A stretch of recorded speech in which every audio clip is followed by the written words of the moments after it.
인터뷰. 여러분은 지금 KBS 1라디오 최경영의 최강시사와 함께하고 계십니다.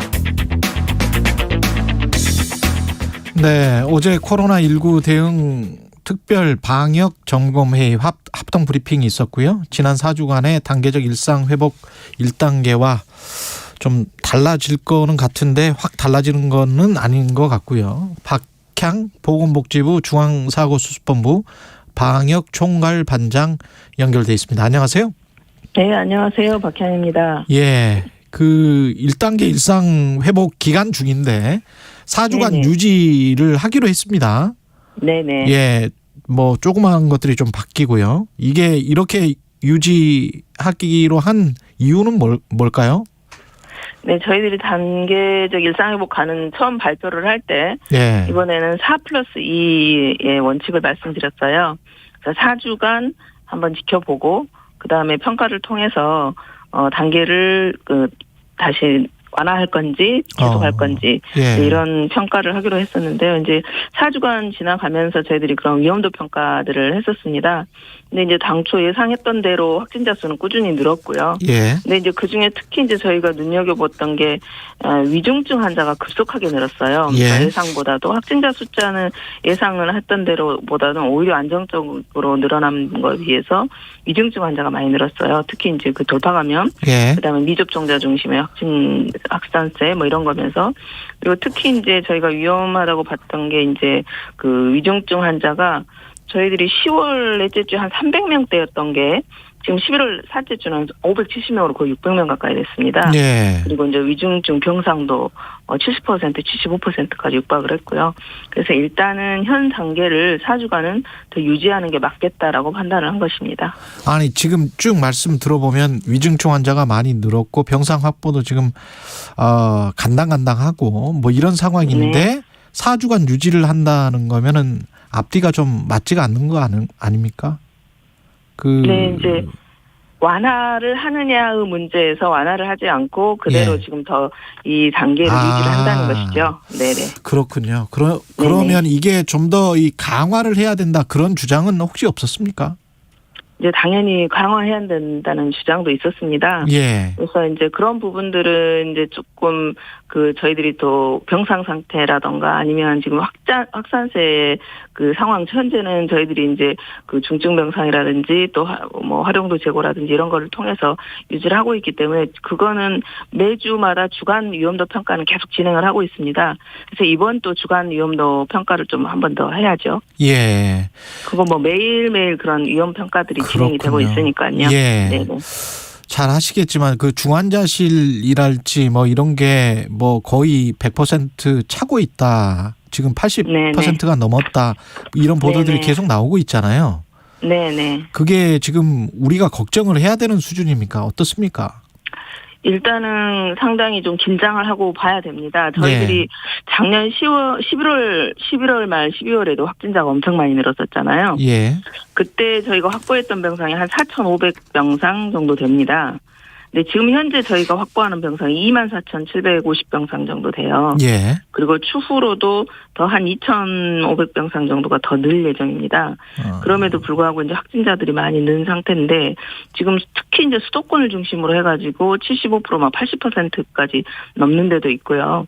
그래서 이제 현재는 이제 비수도권까지 포함해서 이제 애초부터 저희들이 이런 병상 부분은 확산세가 계속됐을 경우 전국 단위로 관리를 하겠다라는 방침이 원래 있었고요. 그래서 현재는 지금 비수도권까지 다 포함한 그런 병상 배정으로 지금 유지는 하고 있습니다. 그래서 이제 현재 한다고 해서 계속 우리가 모든 병상을 다 코로나 병상으로만 쓸 수는 없지 않겠습니까? 예. 특히 중환자 병상으로 보면 전국에 한 상급 종합병원이랑 포함해서 한 10,000개 정도가 있어요. 그 중에서 저희가 한 1,150개 정도를 쓰고 있으니까 한 10% 정도를 쓰고 있는 것이죠.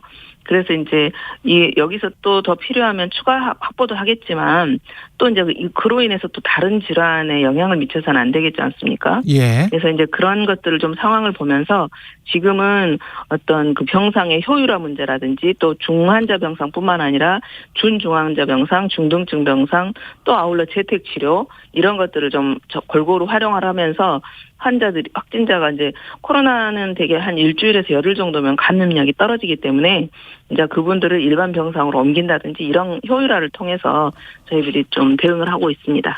그 돌파 감염이 늘어나고 있다라고 아까 말씀하셨잖아요. 네네. 예, 이게 연령대는 주로 어떻습니까? 돌파 감염 연령대? 돌파 감염은 아무래도 연령대 고령층이 훨씬 더 많고요. 예.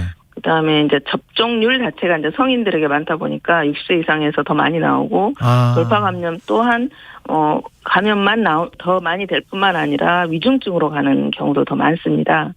그래서 이제 저희들이 지금 가장 집중하고 있는 것은 지금 아이들 청소년들 접종률은 한 20%밖에 안 되거든요. 예. 그럼에도 불구하고 돌파 감염이 있다 하더라도 어떤 그 백신 효과들은 유지하고 있기 때문에 지금은 추가 접종에다가 좀 집중을 많이 하고 있습니다.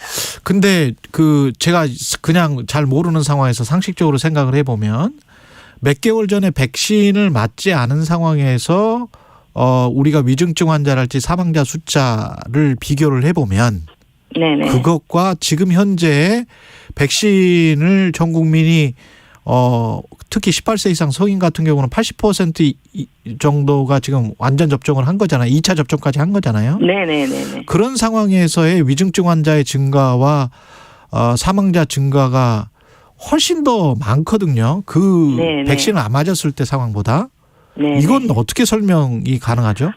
이제 그게 이제 의료적 대응과 비의료적 대응 그 조치하고 상관관계입니다. 예. 그러니까 이제 접종을 당초에 저희들이 80% 가까이 70% 넘어가지고 그 사회적 예상을 보고를 했잖아요. 그렇죠. 그럼에도 불구하고 저희들은 확진자가 늘 거라는 예상을 했어요. 그것은 왜냐하면 그런 모든 그 거리두기나 이런 게 완화되면 접촉이 당연히 늘 거고, 그 다음에 백신이라는 게 100% 완성은 없어요. 예. 근데 당초에 이제 그 제약사나 이런 데서도 6개월은 갈 거다라고 생각을 했죠. 예. 그러면 어쨌든 저희가 금년 2월부터 접종을 시작했고, 5월에 마친 분들이 있고, 그러면 이제 6개월 지나는 시점이 점점 다가오고 있고, 또 미접종자들은 여전히 100만 명 이상이 존재를 하잖아요. 예. 그래서 이 숫자들이 거리두기가 완화되면 어쨌든 이동량이 늘 거고 접촉이 늘 거니까 늘어날 거다라고 생각을 했죠. 그래서 확진자는 당연히 는 거고, 그럼 위중증자는 왜 늘었느냐? 저희들이 이제 아무래도 위험한 순부터 이제 접종을 시작했잖아요. 예. 그러니까 백신의 효과가 이제 떨어지는 것도 역시 위험한 순서부터 떨어진 거죠. 그거는 결국 나이다. 그렇죠. 그래서 저희가 한 6개월 간다고 생각했고, 전 세계가 다 그렇게 생각했었죠. 근데 저희들이 임상적으로 데이터들을 쭉 보니 3개월부터 떨어지기 시작한 거예요. 그래서 지금 우리나라가 전 세계 어제도 좀 허주하고 그런 논의가 있었는데 다 놀라는 게 어떻게 너네들 4개월로 당겼느냐라고 가장 궁금해 하더라고요. 우리 보고? 네네네. 예. 그래서 이제 저희들은 이제 임상 데이터들을 확진자들의 어떤 접종 시점과 완료 시점, 또 확진자가 생겼을 때 그 증상 이런 것들을 분석을 해봤었거든요. 예. 그래서 이건 안 되겠다 해서 예방접종심의위원회를 통해서 지난 11월 18일부터 4개월로 당기자 어르신들 그렇게 해가지고 지금 접종을 시작하고 있는 거죠. 그러니까 그것이 바로 위중증으로 연결되고 또 대부분의 지금 사망자들이나 사망자들을 보면 대부분 70세 이상입니다. 그렇군요. 40대, 50대는 아주 오래된 기저질환이 있거나 또 그러지 않는 경우가 가끔씩 있지만 대부분은 70대 이상이거든요. 그래서 이제 초창기에는 주로 또 그 요양시설을 중심으로 거기가 또 제일 먼저 접종을 했죠. 근데 우리 지역사회 어르신들도 또 5월부터 또 맞기 시작했거든요. 근데 지난 11월 초까지는 주로 그 요양시설 중심으로 확진자들 또 돌파감염 또 위중증 환자들이 많이 나왔는데 지금은 이미 지역사회 어르신들 숫자가 더 높습니다. 한 80% 정도는 어르신들 중에도 60세 이상 중에 확진자 중에 지역사회가 80%예요.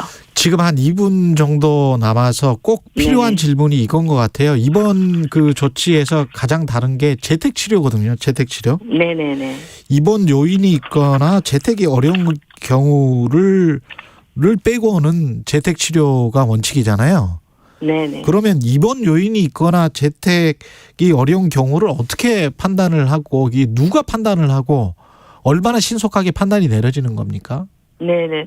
저희도 이제 특히 수도권을 중심으로 해서는요, 환자 배정 팀이 이제 전문의들이 배정이 되어 있습니다. 네. 그래서 이제 확진자가 나오면은 그 역학조사서를 보건소에서 내고 거기에서 완전히 무증상 경증이거나 이러한 경우를 제외하고는 전부 그쪽으로 배정을 보냅니다.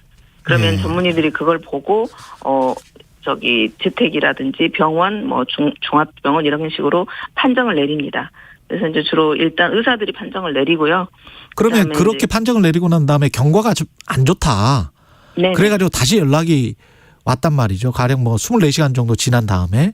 네네. 그러면 또 판정 받을 수 있습니까? 네네. 그거는 계속 하루에 2번 내지 3번까지 모니터링을 하기 때문에요. 아, 그렇군요. 재택인 경우는 그 협력병원이 지정되고 그 의료진들이 모니터링을 합니다. 그래서 그런 시스템이 되어 있고 응급 시스템도 역시 저희들이 이제 응급 이송 병상을 정한다든지 24시간 상담 진료를 한다든지 또 저희들이 예비 구급차도 137대 정도 투입을 했고요. 인력도 충원을 좀 한 상태입니다. 그렇군요. 마지막으로 청취자분들에게 당부 좀 해주세요. 지금 이제 많이들 걱정들 하고 계시는데요. 예. 지금은 가장 어르신들을 중심으로 해서 추가 접종 많이 좀 서둘러 줬으면 좋겠고요. 예. 또 특히 또 한 축을 이루고 있는 게 청소년들입니다. 지금 청소년 예방접종 비율도 20%대밖에 아니기 때문에 예. 우리 부모님들께서 우리 아이들의 건강 또 우리 지역사회 전체의 건강을 위해서 예방접종 좀 서둘러 주시고 지금 조금 더 마음의 긴장을 다시 다잡아줬으면 좋겠습니다. 알겠습니다. 저희들이 보니까 예, 이완이 많이 됐고요. 예, 예. 방역수칙 안 지키는 분도 많습니다. 박향 보건복지부 당부드리겠습니다. 중앙사고수습본부 방역총괄 반장이었습니다. 고맙습니다. 여러분, 혹시 눈치채셨나요? 우리 생활 속 다양한 포장재들이 변신을 시작했다는 사실. 포장재의 재활용